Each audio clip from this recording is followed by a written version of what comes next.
Bonjour à tous. Le métier d'enseignant a radicalement changé ces dernières années. Aujourd'hui, on ne parle plus seulement de transmettre des connaissances. Non, il s'agit de construire quelque chose de bien plus profond, de bien plus humain. Pensez-y une seconde. Parmi tous les enseignants qu'on a pu avoir, lesquels nous ont vraiment marqués? Est-ce que c'était uniquement pour la matière qu'ils enseignaient ou est-ce que c'était plutôt pour la manière dont ils nous faisaient nous sentir, compris, en sécurité et surtout capables de réussir? C'est vraiment cette question qui est au centre de tout. Bon, rentrons dans le vif du sujet. Le monde a connu des changements spectaculaires ces 20 dernières années.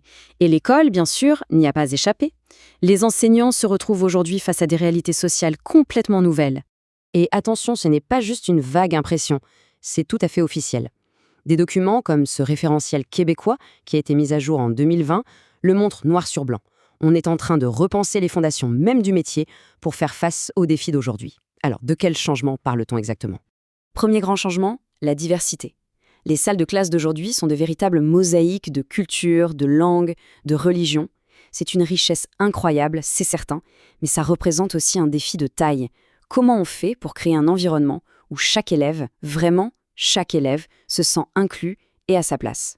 Deuxième point, évidemment, le numérique. Il est absolument partout et il change tout. Notre rapport au savoir, la façon dont on interagit, l'enseignant a donc un rôle tout nouveau, celui de guide dans cet univers digital, pour enseigner la littératie numérique mais aussi la citoyenneté en ligne. Et puis, dernier point, mais pas des moindres, les familles. Leurs structures sont de plus en plus variées.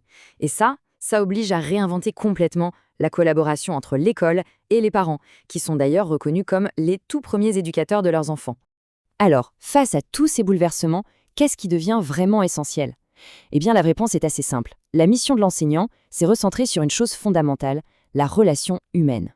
Cette citation du ministère de l'Éducation québécois est on ne peut plus claire. La relation avec l'élève, ce n'est plus juste un petit plus, un bonus. Non, c'est devenu le cœur du réacteur, le moteur de tout le reste. C'est un changement de paradigme complet.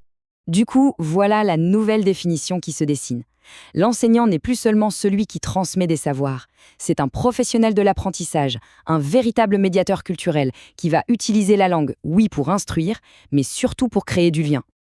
Ok, ça c'est la vision d'ensemble, la théorie.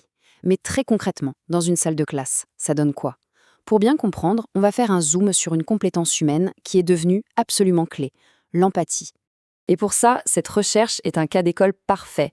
Elle s'est intéressée à l'apprentissage des langues étrangères. Vous savez, ce contexte où on peut se sentir particulièrement vulnérable. Et ce que cette étude révèle sur le pouvoir de l'empathie est tout simplement fascinant. Ce qui est génial avec cette étude, c'est qu'elle commence par cette citation de Céline. Et elle nous rappelle une vérité fondamentale. Apprendre, ce n'est pas un processus froid, purement cérébral, loin de là. L'émotion est première. Avant de pouvoir intégrer la moindre connaissance, on a besoin de se sentir en sécurité sur le plan émotionnel. Alors, pour être bien clair, la recherche fait une distinction importante entre deux types d'empathie. D'un côté, l'empathie affective, c'est la capacité à ressentir les émotions de l'autre. Et de l'autre, l'empathie cognitive, là, c'est la capacité à comprendre son point de vue. Un enseignant vraiment efficace, il va mobiliser les deux. Bon, mais alors, concrètement, quel est l'impact de tout ça ? Prenons une classe de langue, par exemple. La peur de faire une erreur, de bafouiller, elle peut être complètement paralysante. Mais une approche basée sur l'empathie peut transformer radicalement cette expérience. L'étude cite un chercheur, Adrien Underhill, qui décrit l'évolution de l'enseignant en 3 étapes. C'est super intéressant. D'abord, il y a le lecteur, celui qui maîtrise parfaitement sa matière. Ensuite, le professeur, qui va chercher les meilleures méthodes. Mais le but ultime, c'est de devenir le facilitateur, celui qui crée un climat psychologique positif, un climat où on se sent bien pour apprendre.